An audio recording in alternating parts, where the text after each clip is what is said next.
क्या तुम्हें मालूम नहीं कि आसमानों और जमीन की सल्तनत अल्लाह ही की है और अल्लाह के सिवा तुम्हारा कोई दोस्त और मददगार नहीं, और मशरिक और मगरिब सब अल्लाह ही का है, तो जिधर भी तुम रुख करो उधर ही अल्लाह की जात है।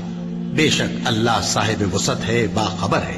वही आसमानों और जमीन का पैदा करने वाला है, और जब कोई काम करना चाहता है तो उसको इरशाद फरमा देता है कि हो जा, तो वो हो जाता है। सो तुम मुझे याद किया करो, मैं तुम्हें याद किया करूंगा, और मेरा एहसान मानते रहना और मेरी नाशुक्री न करना।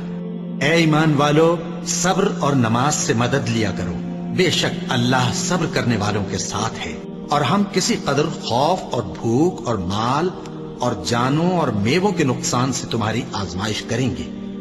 और सब्र करने वालों को बिशारत सुना दो कि उन लोगों पर जब कोई मुसीबत वाक़ई होती है तो कहते हैं कि हम अल्लाह ही का माल हैं और उसी की तरफ लौट कर जाने वाले हैं। और ऐ पैगंबर, जब तुमसे मेरे बंदे मेरे बारे में दरियाफ्त करें तो उन्हें मालूम हो कि मैं तो तुम्हारे पास ही हूं। जब कोई पुकारने वाला मुझे पुकारता है तो मैं उसकी दुआ कबूल करता हूं। तो उनको चाहिए कि मेरे हुक्मों को माने और मुझ पर ईमान रखें ताकि नेक रास्ता पाएं। उस वक्त तुम में से दो जमातों ने जी छोड़ देना चाहा, मगर अल्लाह उनका मददगार था, और मोमिनों को तो अल्लाह ही पर भरोसा करना चाहिए। और उस मदद को तो अल्लाह ने तुम्हारे लिए जरिया बिशारत बनाया, यानी इसलिए कि तुम्हारे दिलों को उससे इत्मीनान हासिल हो, वरना मदद तो अल्लाह ही की तरफ से होती है जो गालिब है, हिकमत वाला है। और बद्दिल न होना और न गम करना, अगर तुम सच्चे मोमिन हो तो तुम ही गालिब रहोगे। ये तुम्हारे मददगार नहीं है, बल्कि अल्लाह तुम्हारा मददगार है, और वो सबसे बेहतर मददगार है। वो वक्त भी याद करने के लायक है जब तुम लोग दूर भागे जाते थे और किसी को पीछे फिरकर नहीं देखते थे, और रसूलुल्लाह सल्लल्लाहु अलैहि वसल्लम तुमको तुम्हारे पीछे खड़े बुला रहे थे।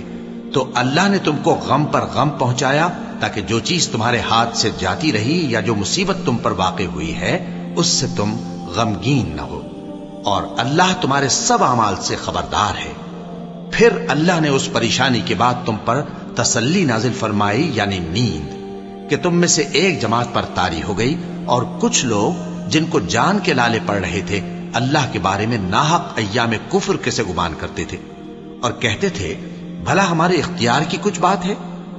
तुम कह दो कि बेशक सब बातें अल्लाह ही के इख्तियार में हैं। ये लोग बहुत सी बातें दिलों में मख्फी रखते हैं जो तुम पर जाहिर नहीं करते थे। कहते थे कि हमारे बस की बात होती तो हम यहां कत्ल ही ना किए जाते।